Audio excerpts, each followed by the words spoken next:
ಗೆಳೆಯರೇ ನಮಸ್ತೆ, welcome to Karnataka job news YouTube channel. ವೀಕ್ಷಕರೇ, ಇಂದಿನ ವಿಡಿಯೋದಲ್ಲಿ ನಾವು ಕರ್ನಾಟಕ ರಾಜ್ಯ ಪೊಲೀಸ್ ಇಲಾಖೆಯಲ್ಲಿ ಖಾಲಿರುವಂಥ 4,000 ಪೊಲೀಸ್ ಕಾನ್ಸ್ಟೇಬಲ್ ಹುದ್ದೆಗಳ ನೇರ ನೇಮಕಾತಿ ಕುರಿತಾಗಿರ್ತಕ್ಕಂಥ ಆಯ್ಕೆ ಪ್ರಕ್ರಿಯೆ ಬಗ್ಗೆ ಸಂಪೂರ್ಣವಾದ ಮಾಹಿತಿಯನ್ನು ಕೊಡ್ತೇವೆ. ಅಂದರೆ ಲಿಖಿತ ಪರೀಕ್ಷೆಯಿಂದ ಹಿಡಿದು ವೈದ್ಯಕೀಯ ಪರೀಕ್ಷೆಯವರೆಗೆ ಏನೆಲ್ಲ ಹಂತಗಳಿರುತ್ತೆ ಮತ್ತು ಈ ಬಾರಿ ವಿಶೇಷವಾಗಿ ಲಿಖಿತ ಪರೀಕ್ಷೆಯಲ್ಲಿ ಏನೇನೆಲ್ಲ ಬದಲಾವಣೆಗಳಾಯಿತು ಅನ್ನುವಂಥ ಒಂದು ಕಂಪ್ಲೀಟ್ ಆಗಿರುವಂಥ ಇನ್ಫಾರ್ಮೇಷನನ್ನು ಕೊಡ್ತೇನೆ. ವಿಡಿಯೋವನ್ನು ಸ್ಕಿಪ್ ಮಾಡದೆ ವಾಚ್ ಮಾಡಿ. ವಿಡಿಯೋ ಸ್ಟಾರ್ಟ್ ಮಾಡೋದಕ್ಕಿಂತ ಮುಂಚೆ ನಮ್ಮ ಚಾನಲ್ಗೆ ಸಬ್ಸ್ಕ್ರೈಬ್ ಮಾಡಿಲ್ಲ ಅಂದರೆ ಕೂಡಲೇ ಸಬ್ಸ್ಕ್ರೈಬ್ ಮಾಡ್ಕೊಳ್ಳಿ ಮತ್ತು ಬೆಲ್ ಐಕಾನ್ ಕೂಡ ಕ್ಲಿಕ್ ಮಾಡಿ. ಸೊ ಹಂತ ಒಂದು, ಲಿಖಿತ ಪರೀಕ್ಷೆ ರಿಟರ್ನ್ ಎಕ್ಸಾಮಿನೇಷನ್. ಸ್ನೇಹಿತರೆ, ಈ 4,000 ಹುದ್ದೆಗಳು ಕಾಲ್ ಮಾಡಿರ್ತಕ್ಕಂಥದ್ದು. ಸೊ ಈ ಹುದ್ದೆಗಳ ನೇಮಕಾತಿ ಕುರಿತಂತೆ ಹಲವಾರು ಬದಲಾವಣೆಗಳು ಕೂಡ ಆಗಿರುವಂಥದ್ದು. ಈಗಾಗಲೇ ಆನ್ಲೈನ್ ಮೂಲಕ ಅರ್ಜಿಯನ್ನು ಸಲ್ಲಿಸೋದಕ್ಕೆ ಆರಂಭ ಆಗಿರುತ್ತೆ, ಆನ್ಲೈನ್ ಲಿಂಕ್. ಸೊ ಆ ನೇಮಕಾತಿ ಕುರಿತಾಗಿ ನೀವು ವೆರಿ ಇಂಪಾರ್ಟೆಂಟಾಗಿ ಕಾನ್ಸಂಟ್ರೇಷನ್ ಮಾಡಬೇಕಾಗಿರ್ತಕ್ಕಂಥದ್ದು ಅದರ ಒಂದು ಸೆಲೆಕ್ಷನ್ ಮೆಥಡ್. 4 ಹಂತಗಳನ್ನು ದಾಟ್ಕೊಂಡು ಹೋಗಬೇಕಾಗತ್ತೆ. ಅದರಲ್ಲಿ ಮೊದಲನೇ ಹಂತ ಬಂದುಬಿಟ್ಟು ಲಿಖಿತ ಪರೀಕ್ಷೆ ರಿಟರ್ನ್ ಎಕ್ಸಾಮಿನೇಷನ್ ಇರುತ್ತೆ. ವೆರಿ ಇಂಪಾರ್ಟೆಂಟ್ ಆಗಿರುತ್ತೆ. ಇದು ಫಸ್ಟೇ ಎಕ್ಸಾಮಿನೇಷನನ್ನು ನಡೆಸಲಾಗುತ್ತೆ. ಸೊ ಇಂಪಾರ್ಟೆಂಟ್ ಯಾಕೆ ಅಂತಂದರೆ ಅಂತಿಮವಾಗಿ ನಿಮಗೆ ಮೆರಿಟ್ ಪಟ್ಟಿಯನ್ನು ಬಿಡ್ತಾರಲ್ಲ, ಅದು ರಿಟರ್ನ್ ಎಕ್ಸಾಮಿನೇಷನಲ್ಲಿ ತಾವು ಪಡೆದಿರುವಂಥ ಅಂಕಗಳ ಆಧಾರದ ಮೇಲೆ. ಸೊ ಪರೀಕ್ಷಾ ಪ್ಯಾಟರ್ನ್ ಹೇಗಿರುತ್ತೆ, ಪರೀಕ್ಷಾ ಮಾದರಿ ಹೇಗಿರುತ್ತೆ ಅಂತ ನೋಡೋದಾದರೆ ಆಫ್ಲೈನ್ ಅಂದರೆ OMR ಬೇಸ್ಡ್ ಪರೀಕ್ಷೆಯನ್ನು ನಡೆಸಲಾಗುತ್ತೆ.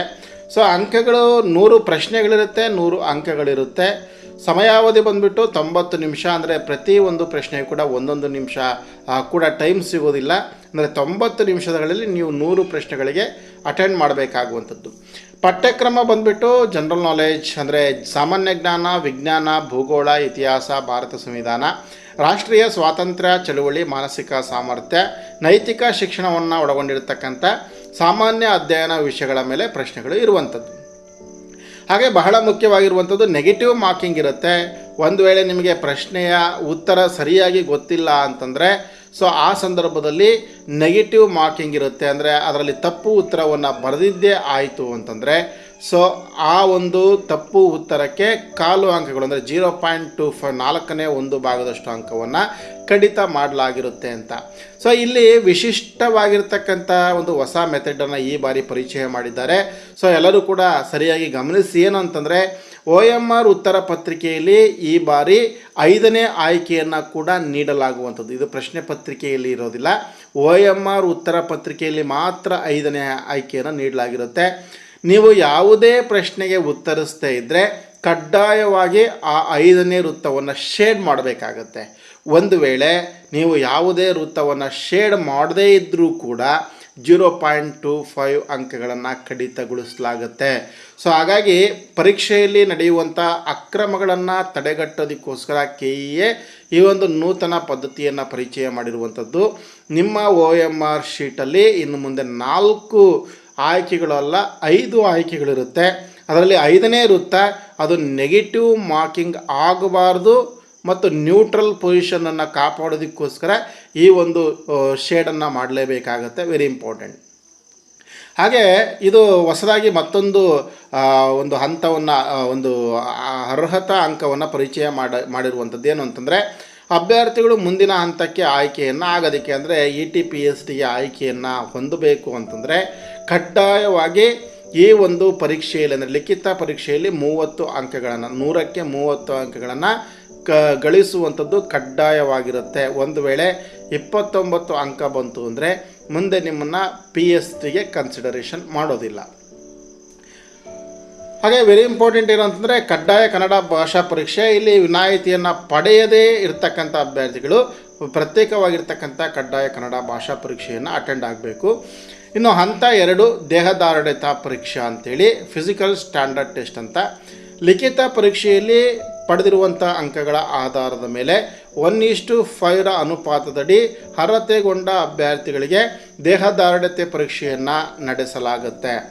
ಸೊ ದೇಹದಾರ್ಢ್ಯತೆ ಅಂತಂದರೆ ಇಲ್ಲಿ ಕನಿಷ್ಠ ಪುರುಷ ಅಭ್ಯರ್ಥಿಗಳು ಮತ್ತು including in service mail candidates ಯಾರಿದ್ದಾರೆ ಅವರಿಗೆ ಮಾತ್ರ ಅಪ್ಲಿಕೇಬಲ್ ಆಗುವಂಥದ್ದು. ಏನು ಅಂತಂದರೆ ಕನಿಷ್ಠ ಎತ್ತರ 168 ಸೆಂಟಿಮೀಟರ್ ಬೇಕಾಗುತ್ತೆ. ಸೊ ಪೂರ್ತಿ ವಿಸ್ತರಿಸಿದಾಗ ಎದೆ ಸುತ್ತಳತೆ 86 ಸೆಂಟಿಮೀಟರ್ ಇರಬೇಕು. ಹಾಗೆ ಕನಿಷ್ಠ 5 ಸೆಂಟಿಮೀಟರ್ ಎಕ್ಸ್ಪೆನ್ಷನ್ ಕಡ್ಡಾಯ ಆಗಿರುತ್ತೆ. ಮಹಿಳಾ ಅಭ್ಯರ್ಥಿಗಳು 157 ಸೆಂಟಿಮೀಟರ್ ಎತ್ತರ ಇರಬೇಕು. ಕನಿಷ್ಠ 45 kg ತೂಕ ಇರಬೇಕಾಗತ್ತೆ. ಕರ್ನಾಟಕದ ಅರಣ್ಯ ಪ್ರದೇಶಗಳಲ್ಲಿ ವಾಸ ಮಾಡ್ತಿರುವಂಥ ಬುಡಕಟ್ಟು ಪುರುಷ ಅಭ್ಯರ್ಥಿಗಳಿಗೆ ಕನಿಷ್ಠ ಎತ್ತರ 155 ಸೆಂಟಿಮೀಟರ್ ಹಾಗೂ ಮಹಿಳಾ ಅಭ್ಯರ್ಥಿಗಳಿಗೆ ಕನಿಷ್ಠ ಎತ್ತರ 150 ಸೆಂಟಿಮೀಟರ್ ಸಡಿಲಿಕೆ ಇರುತ್ತೆ. ಹಾಗೆ ಎಂಡರೆನ್ಸ್ ಟೆಸ್ಟ್ ಸಹಿಷ್ಣುತಾ ಪರೀಕ್ಷೆ ಅಂತ ಇದು ಹಂತ 3. ದೇಹದಾರ್ಢ್ಯತೆ ಪರೀಕ್ಷೆಯಲ್ಲಿ ಪಾಸಾಗಿರ್ತಕ್ಕಂಥ ಅಭ್ಯರ್ಥಿಗಳು ಈ ಸಹಿಷ್ಣುತಾ ಪರೀಕ್ಷೆಯನ್ನು ಕಡ್ಡಾಯವಾಗಿ ಉತ್ತೀರ್ಣ ಆಗಬೇಕು. ಒಂದೇ ವೇನು ಮತ್ತು ಒಂದೇ ದಿನದಲ್ಲಿ ಇವೆರಡೂ ಕೂಡ ಪರೀಕ್ಷೆ ನಡೆಯುವಂಥದ್ದು.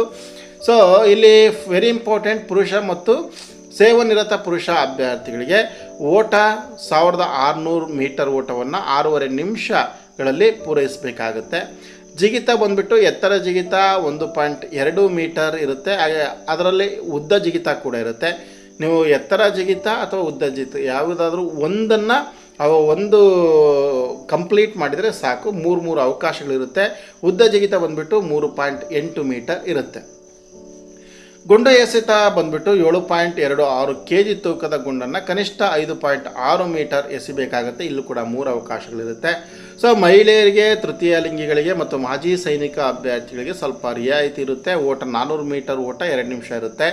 ಜಿಗಿತ ಬಂದುಬಿಟ್ಟು 0.9 ಮೀಟರ್ ಎತ್ತರ ಜಿಗಿತವನ್ನು ಮಾಡಬೇಕು ಅಥವಾ 2.5 ಮೀಟರ್ ಉದ್ದ ಜಿಗಿತ ಇರುತ್ತೆ. ಸೊ ಹಾಗೆ ಗುಂಡು ಎಸೆತ ಬಂದುಬಿಟ್ಟು 4 kg ತೂಕದ ಗುಂಡನ್ನು 3.75 ಮೀಟರ್ ಎಸಿಬೇಕಾಗತ್ತೆ. ವೈದ್ಯಕೀಯ ಪರೀಕ್ಷೆ ಬಂದುಬಿಟ್ಟು ದೇಹದಾರ್ಢ್ಯತೆ ಮತ್ತು ಸಹಿಷ್ಣುತೆ ಪರೀಕ್ಷೆಯಲ್ಲಿ ಉತ್ತೀರ್ಣರಾಗಿರ್ತಕ್ಕಂಥ ಅಭ್ಯರ್ಥಿಗಳನ್ನು ಲಿಖಿತ ಪರೀಕ್ಷೆಯ ಅಂಕಗಳ ಆಧಾರದ ಮೇಲೆ 1:2 ಅನುಪಾತದ ಅಡಿಯಲ್ಲಿ ಒಂದು ಶಾರ್ಟ್ ಲಿಸ್ಟನ್ನು ಮಾಡಲಾಗುತ್ತೆ. ಸೊ ಆ ಶಾರ್ಟ್ ಲಿಸ್ಟ್ ಮಾಡಿರ್ತಕ್ಕಂಥ ಎಲ್ಲ ಅಭ್ಯರ್ಥಿಗಳಿಗೆ ವೈದ್ಯಕೀಯ ಪರೀಕ್ಷೆಗೆ ಒಳಗಾಗಬೇಕಾಗುತ್ತೆ. ಇಲ್ಲಿ ವೈದ್ಯಕೀಯ ಪರೀಕ್ಷೆಯಲ್ಲಿ ಏನೇನಿರುತ್ತೆ?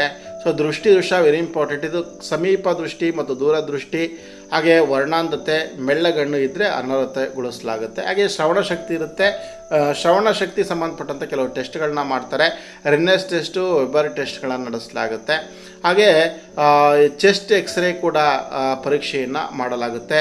ವೆರಿಕೋಸ್ ವೇನ್ಸ್ ಮಾತಿನಲ್ಲಿ ಅಡಚಣೆ ಇದ್ದರೆ, ಹಾಗೆ ನೀಸ್ ಇದ್ದರೆ, ಫ್ಲಾಟ್ ಫೂಟ್ಸ್ ಇತ್ತಪ್ಪ ಅಂತಂದರೆ, ಮುಂತಾದ ದೈಹಿಕ ನ್ಯೂನತೆಗಳಿದ್ದರೆ ಅವ್ರನ್ನ ಅನರ್ಹರು ಅಂತೇಳಿ ಪರಿಗಣಿಸಲಾಗುತ್ತೆ. ಸೊ ಅಂತಿಮ ಆಯ್ಕೆ ಪ್ರಕ್ರಿಯೆ ವೈದ್ಯಕೀಯ ಮಂಡಳಿಯಲ್ಲಿ ಈಗಾಗಲೇ 1:2 ಪ್ರಕಾರದ, ಅಂದರೆ 500 ಪೋಸ್ಟ್ ಇದ್ದರೆ 1000 ಜನಕ್ಕೆ ವೈದ್ಯಕೀಯನ ಮಾಡ್ತಾರೆ. 4000 ಪೋಸ್ಟ್ ಇದ್ದರೆ 8000 ಜನ ಹೆಚ್ಚು ಕಡಿಮೆ ಮೆಡಿಕಲ್ ಟೆಸ್ಟ್ಗೆ ಒಳಗಾಗಬೇಕಾಗುತ್ತೆ. ಸೊ ಅದರಲ್ಲಿ ಯಾರಾದರೂ ಡಿಸ್ಕ್ವಾಲಿಫಿಕೇಷನ್ ಇತ್ತು ಅಂತಂದರೆ ಅವ್ರನ್ನ ಹೊರಗಾಕಿ ಅಂತಿಮ ಆಯ್ಕೆ ಪ್ರಕ್ರಿಯೆಯ ಒಂದು ಪಟ್ಟಿಯನ್ನು ತಯಾರು ಮಾಡಲಾಗುತ್ತೆ. ಸೊ ಈ ಪಟ್ಟಿಯಲ್ಲಿ ಬೇಸಿಕಲಿ ಲಿಖಿತ ಪರೀಕ್ಷೆಯಲ್ಲಿ ಏನು ಅಂಕಗಳನ್ನು ಪಡೆದಿದ್ರಿ, ಹಾಗೆ ಇವೆಲ್ಲ ಟೆಸ್ಟ್ಗಳನ್ನು ಪಾಸ್ ಆಗಿರ್ತಕ್ಕಂಥವ್ರನ್ನ ಪರಿಗಣಿಸಿ ಒಂದು ಅಂತಿಮ ಮೆರಿಟ್ ಪಟ್ಟಿ ಅಥವಾ ಆಯ್ಕೆ ಪಟ್ಟಿಯನ್ನು ತಯಾರಿಸಿ ನೇಮಕಾತಿಯನ್ನು ಮಾಡಿಕೊಳ್ಳಲಾಗುತ್ತೆ. ಸೊ ಈ ಒಂದು ನೇಮಕಾತಿಯಲ್ಲಿ ಯಾವುದೇ ಭ್ರಷ್ಟಾಚಾರಕ್ಕೆ, ಗೋಲ್ಮಾಲ್ಗಳಿಗೆ ಅವಕಾಶ ಇಲ್ಲ. ಅತ್ಯಂತ ಪಾರದರ್ಶಕವಾಗಿ ಪರೀಕ್ಷೆಯನ್ನು ನಡೆಸುವಂಥ ಒಂದು ಪ್ರಾಧಿಕಾರ ಅಂತೇಳಿ ಹೆಸರನ್ನು ಕೂಡ ಕರ್ನಾಟಕ ಪರೀಕ್ಷಾ ಪ್ರಾಧಿಕಾರ ಪಡೆದುಕೊಂಡಿರ್ತಕ್ಕಂಥದ್ದು. ಹಾಗಾಗಿ ಈ ಒಂದು ನೇಮಕಾತಿಗೆ ಸಂಬಂಧಪಟ್ಟಂತೆ ಲಿಖಿತ ಪರೀಕ್ಷೆ ಭಾಳ ಇಂಪಾರ್ಟೆಂಟು. ಈಗಾಗಲೇ ಮಟೀರಿಯಲ್ಸ್ಗಳನ್ನ ಕಲೆಕ್ಟ್ ಮಾಡಿ, ಪುಸ್ತಕಗಳನ್ನು ಹೆಚ್ಚು ಆಗಿ ಓದಿ, ದಿನಪತ್ರಿಕೆಗಳನ್ನು ಓದಿ, ಮಂತ್ಲಿ ಮ್ಯಾಗ್ಝಿನ್ಸ್ಗಳನ್ನು ಓದಿ, ಈ ವಿಡಿಯೋದ ಒಂದು ಡಿಸ್ಕ್ರಿಪ್ಷನಲ್ಲೂ ಕೂಡ ಕೆಲವೊಂದು ವೆರಿ ಇಂಪಾರ್ಟೆಂಟ್ ಆಗಿರ್ತಕ್ಕಂಥ ಪುಸ್ತಕಗಳನ್ನು ಟ್ಯಾಗ್ ಮಾಡಿರ್ತೀನಿ. ನೀವು ಅವನ್ನು ಕೂಡ ಖರೀದಿ ಮಾಡಿಕೊಂಡು ಓದ್ಬೋದು. ಸ್ನೇಹಿತರೆ, ಇದಿಷ್ಟು ಕೂಡ ಕರ್ನಾಟಕ ಪೊಲೀಸ್ ಕಾನ್ಸ್ಟೇಬಲ್ ಹುದ್ದೆಗಳ ಆಯ್ಕೆ ಪ್ರಕ್ರಿಯೆ ಸಂಪೂರ್ಣ ಮಾಹಿತಿ. ಸೊ ಲಿಖಿತ ಪರೀಕ್ಷೆ, ದೈಹಿಕ ಪರೀಕ್ಷೆ ಈಗಲೇ ಉತ್ತಮ ತಯಾರಿಯನ್ನು ನಡೆಸಿ. ಈ ವಿಡಿಯೋ ನಿಮಗೆ ಉಪಯುಕ್ತವಾಗಿದೆ ಅಂತ ಭಾವಿಸ್ತೇನೆ. ವಿಡಿಯೋವನ್ನು ಲೈಕ್ ಮಾಡಿ, ಶೇರ್ ಮಾಡಿ, ಹಾಗೆ ನಮ್ಮ ಚಾನಲ್ಗೆ ಸಬ್ಸ್ಕ್ರೈಬ್ ಆಗೋದನ್ನು ಮರಿಬೇಡಿ. ನಮಸ್ತೆ.